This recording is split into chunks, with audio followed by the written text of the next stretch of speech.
இன்னைக்கு நான் பேச போகிற விஷயம், சில பேரை பார்த்தோம்னா அது உடல் நலம் சம்மந்தப்பட்ட பிரச்சனையாக இருக்கலாம், அல்லது வேறு மாதிரி பிரச்சனையாக இருக்கலாம்.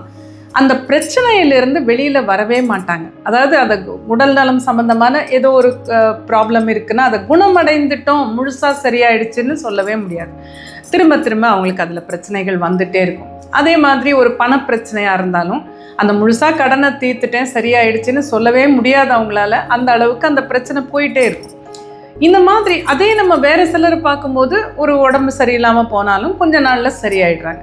இல்லை ஒரு பண கஷ்டமோ இல்லை வேலை இல்லாத நிலை, டக்கு டக்குன்னு ஏதாவது ஒன்று மாற்றி முடிச்சு பண்ணிட்டு போயிட்டே இருப்பாங்க.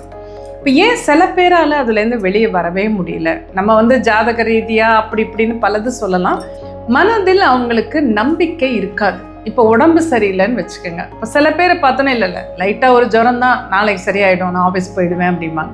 அதுவே வேறு சிலர்னா எப்போ பார்த்தாலும் எனக்கு ஏதாவது வந்துட்டே தான் இருக்கும். அந்த ஒரு மைண்டு என்ன சொல்லுதுன்னா அவங்களுக்கு, நீ எப்போதும் சிக்காக தான் இருப்ப, இது சரியானாலும் ஏதாவது ஒன்று வரும், எப்போவுமே எனக்கு இப்படி தான் அப்படிங்கும்போது ஒரு நம்பிக்கை இல்லாத நிலை, சரியாகவும் நம்ம குணமடைந்து விடுவோம் அப்படிங்கிற நம்பிக்கை இல்லாத போது அது நடக்கவே நடக்காது.